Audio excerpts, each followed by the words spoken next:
Hello, friends. I am Krishnadas Deis speaking.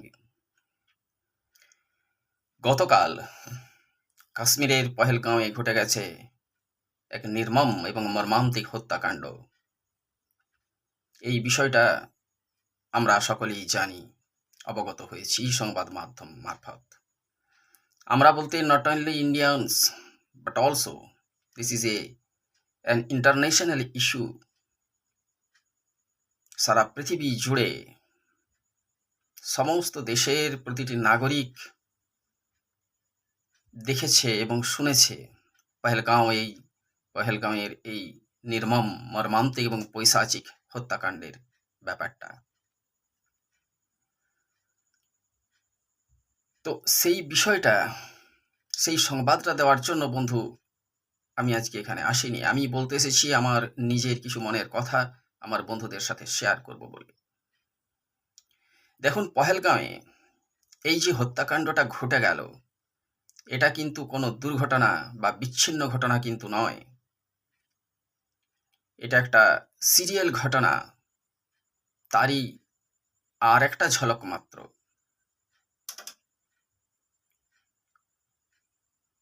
এই কয়েকদিন আগেই মুর্শিদাবাদে নির্মমভাবে খুন করা হয়েছে দুই হিন্দু পিতাপুত্র হরগোবিন্দ দাস এবং চন্দন দাসকে। ঘর ছাড়া হতে হয়েছে, নিজ দেশে পরবাসী হতে হয়েছে, নিজ দেশে উদ্বাস্তু হতে হয়েছে শত শত হিন্দু অসহায় পরিবারকে।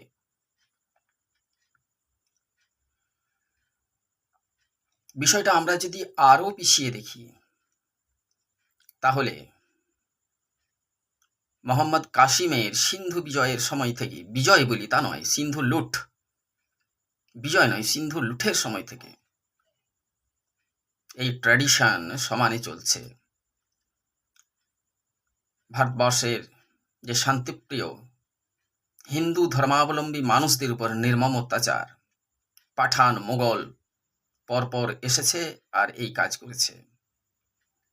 ইতিহাসে অল্প বিস্তর আমরা সে কথা জানি, যদিও সেই ইতিহাসকে বিকৃত করা হয়েছে। কিরকম বিকৃত?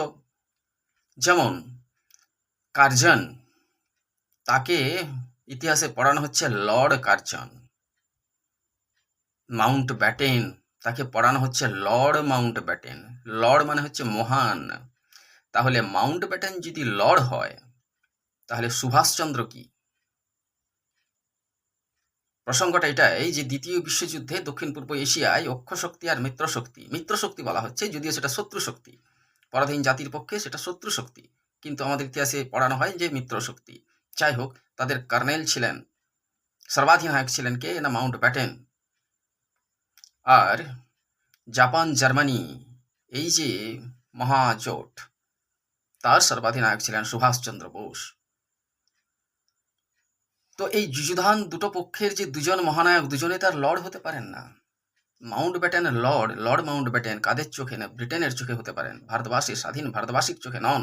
স্বাধীন ভারতবাসীর চোখে লর্ড হবেন সুভাষচন্দ্র। তবুও ইতিহাসে পড়ানো হয় মাউন্ট ব্যাটেনকে লর্ড। ঘৃণা লাগে, ধিক্কার লাগে। তেমনি ভাবেই ভারতবর্ষের ইতিহাসকে বিকৃত করা হয়, একপেশে ভাবে পড়ানো হয়। ইতিহাসে পড়ানো হয় যে বখতিয়ার খিলজির বাংলা বিজয়, উনি বিজয় করেছিলেন, জয় তা নয়, বাংলা লুট করেছিলেন। এই টার্মটাই ইউজ করা উচিত। তো মধ্য এশিয়ার বিভিন্ন দেশগুলোতে ওই বোকো হারাম, আইসিস, তাদের যে নৃশংসতা পৃথিবী দেখছে, তার চেয়ে অনেক বেশি নৃশংসতা আমার দেশ, আমার জাতি সহ্য করেছে হাজার বছর ধরে। তেগ বাহাদুরের হত্যা, কিংবা শিবাজির পুত্র মহারাজ সম্ভাজিকে নির্মমভাবে যে হত্যা করা হয়েছিল, সেটা একটা দুটো উদাহরণ তো নয়। হাজার হাজার হিন্দুকে এইভাবে নির্মমভাবে জবাই করা হয়েছে, কেটে ফেলা হয়েছে। সেই ট্র্যাডিশন চলেছিল। তারপর সেটা ভয়ঙ্কর আকার দেখা দিল 1946 সালের, 1947 যদি আমরা ধরি, 46ই শুরু হয়েছিল, 47 সালের 14ই আগস্ট ভারত বিভাজনের মধ্য দিয়ে। তদানীন্তন যে অবিভক্ত পাকিস্তান, পূর্ব পাকিস্তান এবং পশ্চিম পাকিস্তানে হিন্দু, বৌদ্ধ, শিখরা কি নির্মম পরিস্থিতির সম্মুখীন হয়েছিলেন, সত্য ইতিহাসগুলো ঘাঁটুন বন্ধু, তাহলেই দেখতে পাবেন। তখন মনে হবে এর চাইতে ওই বোকো হারাম, আইসিস, আল কায়দা অনেক ভালো মনে হবে তুলনামূলকভাবে, যে নির্মম অত্যাচারের শিকার হয়েছিল। তো এই যে পরিস্থিতিটা, এই পরিস্থিতিটার জন্য দায়ী কারা? দায়ী তো অবশ্যই ওই সন্ত্রাসবাদী জঙ্গিরা।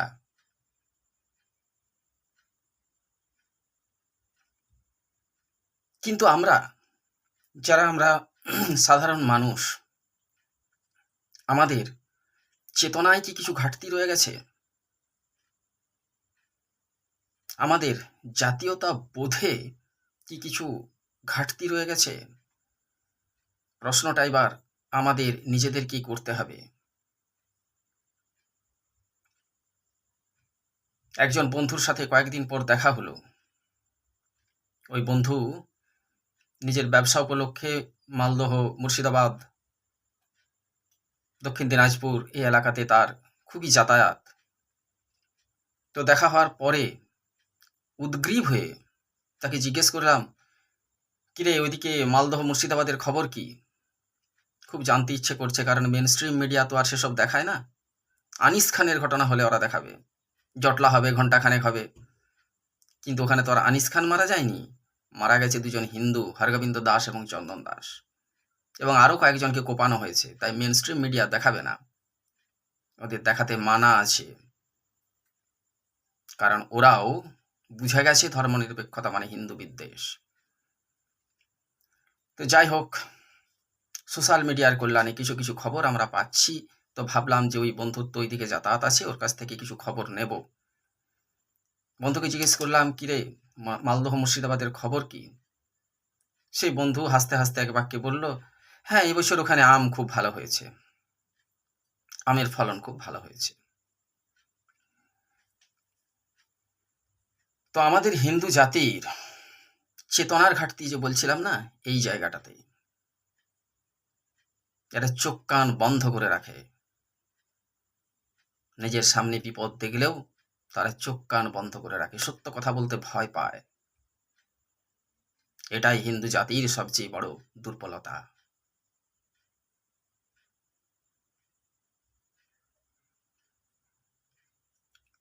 মালদহ মুর্শিদাবাদ যখন জ্বলছে, ঠিক প্রায় সমসাময়িক একটা তারিখে, সম্ভবত এপ্রিলের হয়তো ওই 8 তারিখ এরকম হবে, বাঁকুড়া শহরের মাচানতলায় একটা মুক্ত মঞ্চ আছে, সেখানে বিভিন্ন রাজনৈতিক দল তাদের কর্মসূচি করে থাকেন। সেখানে একটি কমিউনিস্ট দল, ভারতবর্ষে তো প্রচুর কমিউনিস্ট দল আছে, একটা নয়, প্রচুর কমিউনিস্ট দল আছে। প্রত্যেকেই বলে যে আমরা এই সাচ্চা কমিউনিস্ট, বাকি ওরা ভুয়ো, ওরা ঝুটা বাম, আর আমরা হচ্ছি আসলি বাম। এটা সিপিএমও বলে, সিপিআই বলে, আরএসপি বলে, ফরওয়ার্ড ব্লক বলে, এসইউসিআই বলে, সিপিআই এমএলও বলে, জনযুদ্ধ গোষ্ঠী বলে, নকশালরা বলে, মাওবাদীরা বলে, সবাই বলে আমরাই খাঁটি কমিউনিস্ট। তো কারা খাঁটি কমিউনিস্ট, বা আদপে এরা কেউ খাঁটি কমিউনিস্ট নয় কিনা, তার থিওরিটিক্যাল অ্যানালিসিস আমি পরে একদিন করব। তো যে কথাটা বলছিলাম, সেখানে তারা রাজনৈতিক সমাবেশ করেছে।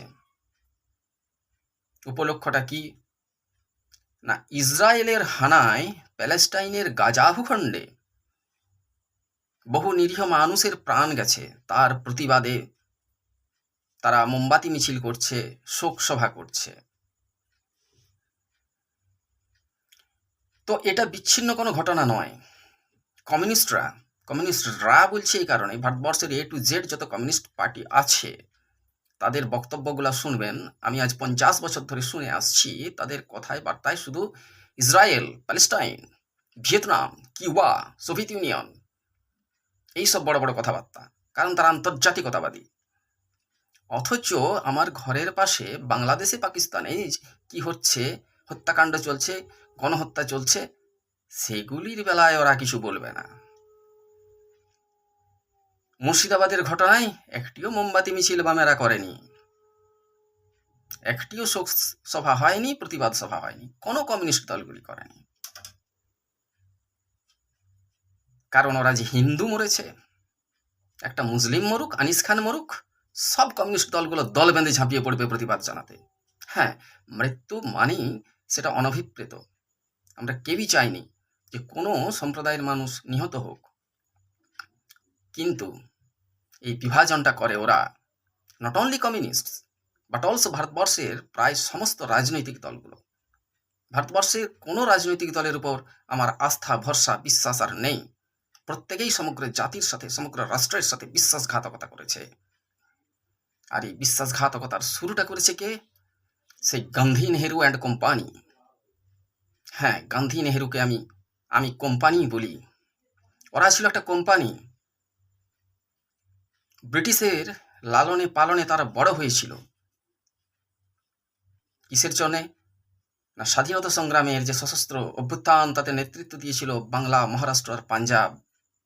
এই 3টা প্রদেশকে শেষ করে দিতে হবে, তাই ব্রিটিশের নির্দেশে পরিচালিত হতো তারা। ভেবে দেখুন, স্বাধীনতা সংগ্রামে শত শত স্বাধীনতা সংগ্রামী বীর বিপ্লবীরা যেখানে জীবন বিসর্জন দিচ্ছেন, পুলিশের গুলি খেয়ে মরছেন, অনশন করে মরছেন, যতীন দাসের মতো মহান ব্যক্তিরা কারারুদ্ধ হচ্ছেন, শত শত ভারতবাসী স্বাধীনতা সংগ্রাম করে, সেখানে ব্রিটিশ রাজ গান্ধীকে মাসোহারা দিত, প্রতি মাসে মাসে টাকা দিত। কিসের জন্য দিত? কারণ ব্রিটিশের নির্দেশে ভারতবর্ষের যে গণ আন্দোলন, যে স্বতঃস্ফূর্ত স্বাধীনতা সংগ্রাম, তাকে বিপথে পরিচালিত করার জন্যে। আর এটা যে কতটা সঠিক ছিল, কোনটা? যে ব্রিটিশের নির্দেশেই গান্ধী, নেহেরু অ্যান্ড কোম্পানি পরিচালিত হয়, যে বললাম, এটা কতটা সঠিক ছিল সেটার প্রমাণ আমরা পেলাম 1947 সালের 14ই আগস্ট ভারত ভাগের মধ্য দিয়ে। কি প্রয়োজন ছিল ভারত ভাগ করার? তার আগেই তো আজাদ হিন্দ গভর্নমেন্ট 11টা দেশ স্বীকৃতি দিয়েছিল সুভাষচন্দ্রের নেতৃত্বে আজাদ হিন্দ গভর্নমেন্টকে। তারা তো অখণ্ড ভারতের স্বাধীনতা ঘোষণা করিয়ে দিয়েছিল। তারা তো ভারতবর্ষের মাটিতে পা রেখেছিল মৈরাং সীমান্তে। কিন্তু বিশ্বাসঘাতকতা করতে হবে গান্ধী, নেহেরু অ্যান্ড কোম্পানিকে।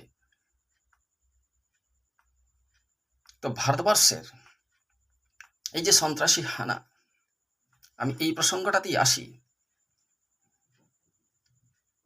সমগ্র জাতি এখন ক্রোধে ক্ষোভে ফুঁসছে, বলছে এর একটা পাল্টা জবাব চাই।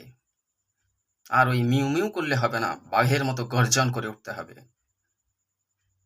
ভাই সাহেব, 1942 সালেও সমগ্র জাতি প্রস্তুত ছিল সশস্ত্র সংগ্রামের মধ্য দিয়ে ভারতবর্ষের স্বাধীনতা আনার। সুভাষচন্দ্রের নেতৃত্বে আজাদ হিন্দ গভর্নমেন্ট এবং আজাদ হিন্দ ফৌজ ইনিশিয়েটিভ নিয়েছিল, যুদ্ধ ঘোষণা করেছিল ব্রিটিশ রাজের বিরুদ্ধে। তবুও আমরা স্বাধীনতা পাইনি 1947 সালে, পেয়েছিলাম মেরিলি এ ডোমিনিয়ন স্টেট। একটা ডোমিনিয়ন স্টেট পেয়েছিলাম, স্বাধীনতা নয়। তাই 47 সালের পরেও ভারত রাষ্ট্রের সর্বাধিনায়ক পদে, ভাইসরয় পদে কে ছিলেন? না, সেই মাউন্ট ব্যাটেন। আমরা পূর্ণ স্বাধীনতা পাইনি। কাদের বিশ্বাসঘাতকতায়, সেটা নতুন করে বলার অপেক্ষা রাখে না। তো পেলাম না কেন? তখন তো জাতি প্রস্তুত ছিল, জাতি সিংহ গর্জনে এগিয়ে এসেছিল, সমগ্র জাতি ফুটছিল দেশপ্রেমে। কিন্তু মনে রাখবেন, এক পাল যদি সিংহ থাকে, কিন্তু তার নেতৃত্ব যদি দেয় একটা ভেড়া, তাহলে সেই সিংহের পাল কিন্তু ভেড়ার মতো আচরণ করবে। আর এক পাল ভেড়াকে যদি একটা সিংহ নেতৃত্ব দেয়, তাহলে ওই এক পাল ভেড়াও কিন্তু সিংহের মতো আচরণ করবে। তো যখন আমরা স্বাধীনতার বদলে কেবলমাত্র ডোমিনিয়ন স্টেট পেলাম এবং ভারতকে খণ্ডিত করে পেলাম, এবং লক্ষ লক্ষ মানুষের জীবনের বিনিময়, কিসের জন্য জীবন বিনিময়? স্বাধীনতা সংগ্রামের জন্য নয়, সাম্প্রদায়িক দাঙ্গায় লক্ষ লক্ষ মানুষ নিহত হলো। তখন সমগ্র জাতি কিন্তু সিংহই ছিল, নেতৃত্ব দিয়েছিল কয়েকটা ভেড়া। তো আমরা এখন চাইছি, ভারতবর্ষের যে আপামর জনগণ চাইছি যে এই যে পহেলগাঁও কাণ্ড বা এই যে মালদহ মুর্শিদাবাদের ঘটনা, এর একটা বিহিত হোক, একটা চরম স্টেপ নেক ভারতবর্ষ, ভারতের সরকার। কিন্তু পরিস্থিতিটা নির্ভর করছে কিসের উপরে? না, আমাদের যে নেতৃত্ব, তারা কিরকম আচরণ করবে, সিংহের মতো নাকি ভেড়ার মতো, এটার উপরেই নির্ভর করবে।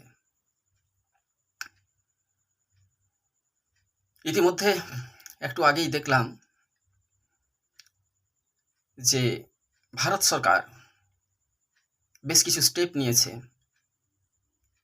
সিন্ধুর জলবন্টন চুক্তি বাতিল করেছে, পাকিস্তানি নাগরিকদের 48 ঘন্টার মধ্যে ভারতবর্ষ ছেড়ে যেতে বলেছে, ইত্যাদি প্রায় 12 দফা কর্মসূচি কিন্তু তারা ঘোষণা করেছে। এখন আমাদেরকে চিন্তা ভাবনা করতে হবে, এই যে সন্ত্রাসবাদী আক্রমণ, এটা পাকিস্তানের উপরে অ্যাটাক করলেই কি সমাধান হয়ে যাবে? ধরে নিলাম সার্জিক্যাল স্ট্রাইক হবে, ধরে নিলাম আমেরিকা এবং রাশিয়া ভারতের সাথে আছে, ইসরায়েলও যোগ দিয়েছে, ইসরায়েলও ঘোষণা করেছে, বলেছে যে আমি ভারতের পাশে আমরা আছি। তো পাকিস্তানকে আক্রমণ করা হলো, সার্জিক্যাল স্ট্রাইক করা হলো, বেশ কিছু জঙ্গিকে নিকেশ করা হলো, তাহলেই কি সমস্যাটা মিটে যাবে? না বন্ধু, মিটবে না। এটা একটা স্টেপ হতে পারে, বাট এটাতেই কিন্তু সব কিছু নয়। তাহলে কি করতে হবে? তার আগে বুঝতে হবে পরিস্থিতিটা কি। এই যে সন্ত্রাসবাদ, এটা একটা কাঁটা গাছের মতো, একটা পার্থেনিয়াম, বিষাক্ত পার্থেনিয়াম গাছ হয় না? তো উঠোনে সেই বিষাক্ত পার্থেনিয়াম গাছটা জন্মেছে, বীজটা ফেলা হয়েছিল অনেকদিন আগেই, সে মোগল পাঠান আমল থেকে, আর তাকে জল দিয়ে জার্মিনেট করে চারাগাছ তৈরি করেছে কারা? না, ওই গান্ধী নেহেরু অ্যান্ড কোম্পানি।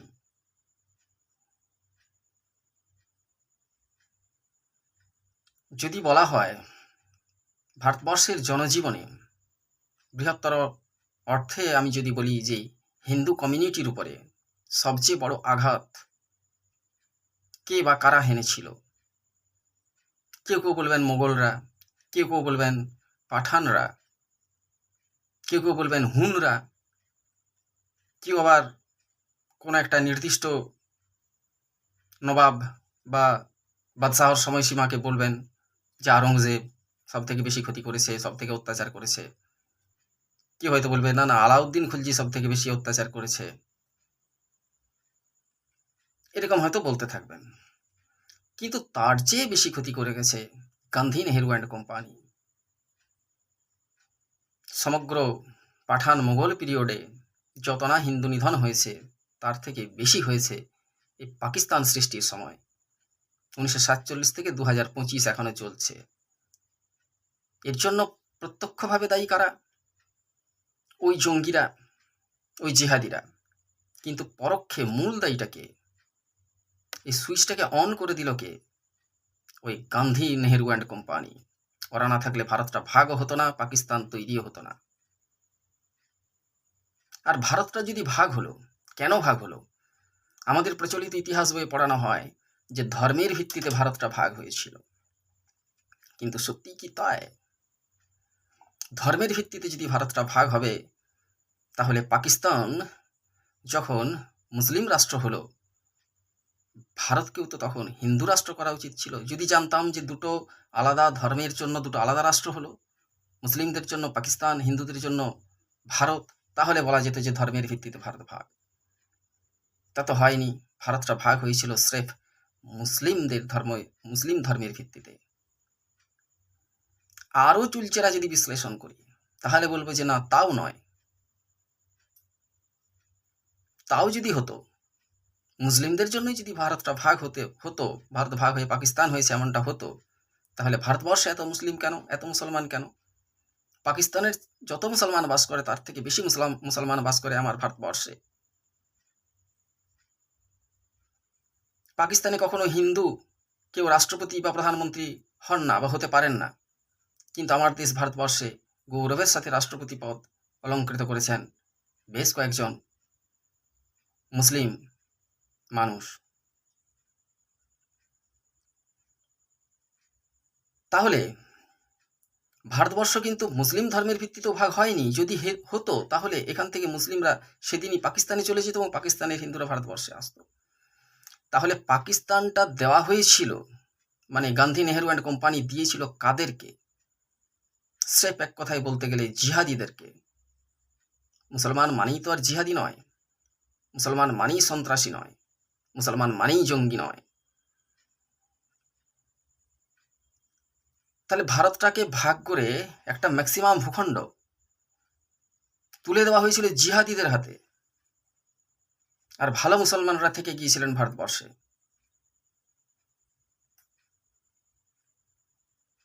শুধু যে ভূখণ্ড তুলে দেওয়া হয়েছিল তাই নয়, কয়েক কোটি হিন্দু, বৌদ্ধ, শিখ মানুষকে হায়নার মুখে ঠেলে দেওয়া হয়েছিল নিহত হওয়ার জন্যে।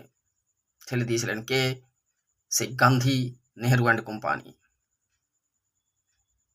এই মূল সত্যটা আমাদেরকে বুঝতে হবে। তো সেই জিহাদের যে কাঁটা গাছ, যে পার্থেনিয়াম গাছ, সেটাকে জার্মিনেট করা হয়েছে, সেটা বেড়ে উঠেছে। কোথায় বেড়ে উঠেছে? পাকিস্তানে বেড়ে উঠেছে, তদানীন্তন পূর্ব পাকিস্তান তথা বাংলাদেশে বেড়ে উঠেছে। আর একটা পার্থেনিয়াম গাছ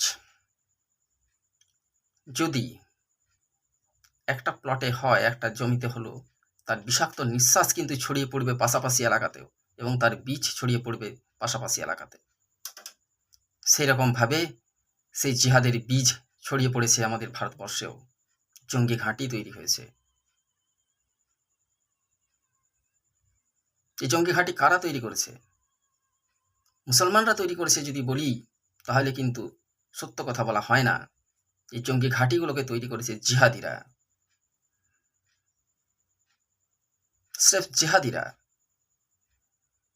কারণ সেই পরিবেশটা, সেই বিষবৃক্ষের যে ফলটা, যে বীজটা, তাকে অঙ্কুরিত হওয়ার, জার্মিনেট হওয়ার অনুকূল পরিবেশটা তৈরি করে দিয়ে গেছে গান্ধী, নেহেরু অ্যান্ড কোম্পানি।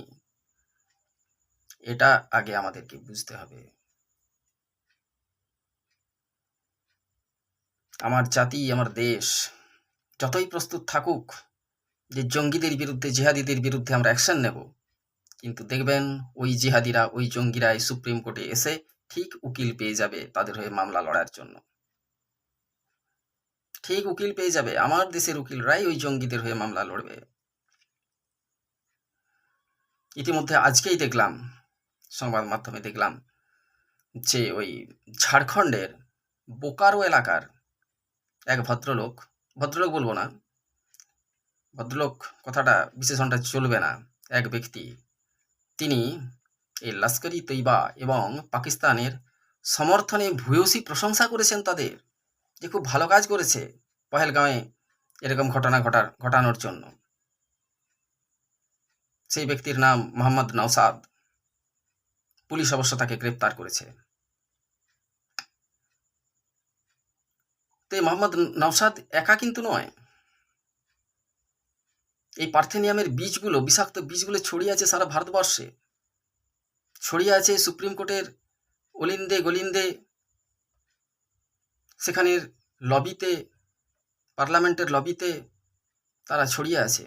ওই যে বললাম না, যে তারাও এসে উকিল পেয়ে যাবে তাদের হয়ে মামলা লড়ার জন্য। একটা দায়িত্বশীল কোন অঙ্গরাজ্যের মুখ্যমন্ত্রীর সাহস হয় কি করে আমার দেশের বিএসএফকে, আমার দেশের মিলিটারিকে, সেনাবাহিনীকে বদনাম করার? কত বড় দেশ বিরোধী শক্তি সে। এই দেশ বিরোধী শক্তিগুলো আপনার আমার আশেপাশেই ছড়িয়ে আছে। তাই আমরা মনে করছি যে আমাদের প্রধান শত্রু পাকিস্তান। না,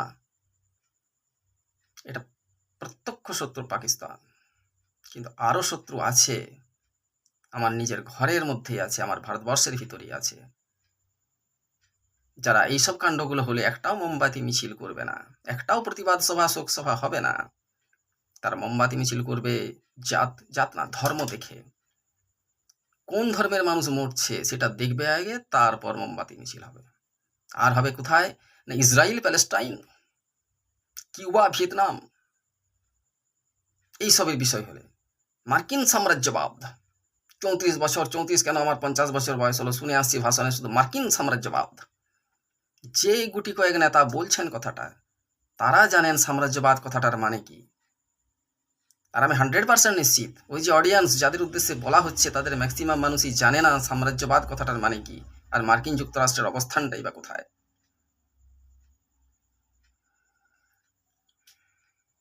তো এইভাবে বিপথে পরিচালিত করা হচ্ছে আমাদের জনজীবনকে, জাতীয় জনজীবনকে। এই বিশ্বাসঘাতকতা সবাই করেছে, ভারতবর্ষের প্রতিটি রাজনৈতিক দল করেছে এবং এখনও করে যাচ্ছে। এদের কারো উপরে আমার আস্থা, ভরসা, বিশ্বাস নেই। আমার ভরসা নেই আমার দেশমাতৃকাকে এরা যথাযথভাবে রক্ষা করতে পারবে বলে, সঠিক পথে পরিচালিত করতে পারবে বলে আমার আস্থা, ভরসা, বিশ্বাস নেই। কোনো রাজনৈতিক দলগুলোর উপরে বিশ্বাস নেই। জনগণকে জেগে উঠতে হবে। কিন্তু জনগণ জেগে উঠলে কি হবে? ওই যে বললাম, এক পাল সিংহ জেগে উঠেছে, কিন্তু তাদের নেতৃত্বে যদি একটি ভেড়া থাকে, সেই ভেড়া বৈদেশিক শক্তির কাছ থেকে মাসোহারা পায়, তাহলে সিংহও তো একদিন ভেড়ায় পরিণত হবে, সিংহের পাল। সেই ঘটনাটাই ঘটে চলেছে। প্রতিবাদ করছেন এই ঘটনা, দুঃখ প্রকাশ করছেন পাহেলগামের ঘটনার বা মুর্শিদাবাদ মালদার ঘটনার, সাথে সাথে আপনার পাশের যে বন্ধু সে আপনার প্রতিবাদ করছে, আপনাকে প্রতিবাদ করার চেষ্টা করছে, কারণ তার মাথা তো ঢুকিয়ে দেওয়া হয়েছে সে দেশবিরোধী শক্তির যে বিষ, দেশবিরোধী চক্রান্তের বিষ সুচারুভাবে, সুন্দরভাবে ঢুকিয়ে দেওয়া হয়েছে, হয়তো সে নিজেও জানে না।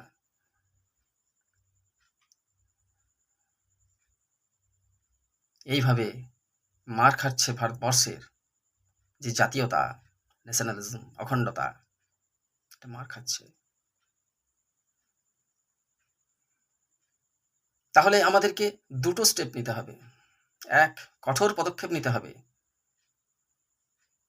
ওই আমাদের যে প্রতিবেশী রয়েছে না একটা দেশ, নামটা উচ্চারণ করতে ঘৃণা লাগে, তাদের বিরুদ্ধে। আর দুই, আমার দেশের ভিতরে যে যারা ঘাপটি মেরে আছে সেই সব দেশদ্রোহীদের।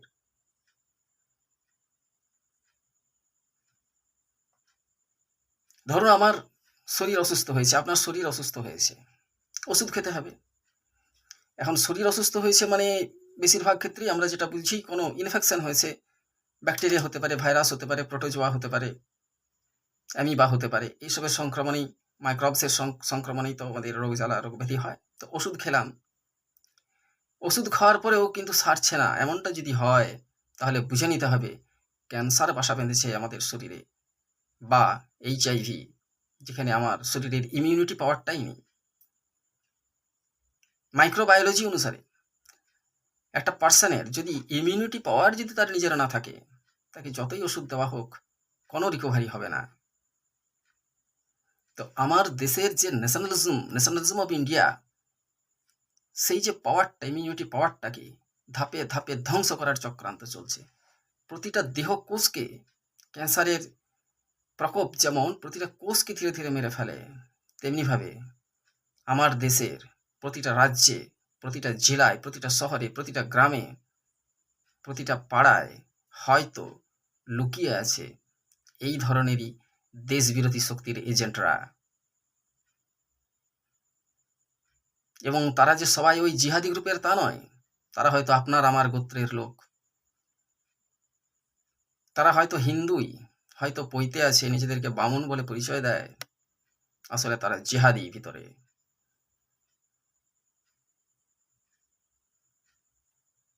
এটা নির্ধারণ করবেন কি করে? এই বাছাইটা করবে কে? আবার আমি দেখেছি আমার অনেক মুসলিম বন্ধু আছেন যারা দেশপ্রাণ, যে কোনো মুহূর্তে দেশের ডাকে তারা জীবন বলিদান দিতে পারেন। সুতরাং সচেতন হতে হবে, কিন্তু সচেতনটা হয়েই বা আমরা কিটা করব? আমি বলছি যে জিহাদিদের কোনো ধর্ম হয় না,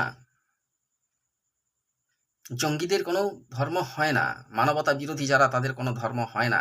অথচ পহেলগাঁওয়ে কি দেখলাম, ধর্মীয় পরিচয় দেখে দেখে যারা Hindu, not only Hindu but also non Muslim যারা, তাদেরকেই হত্যা করা হলো।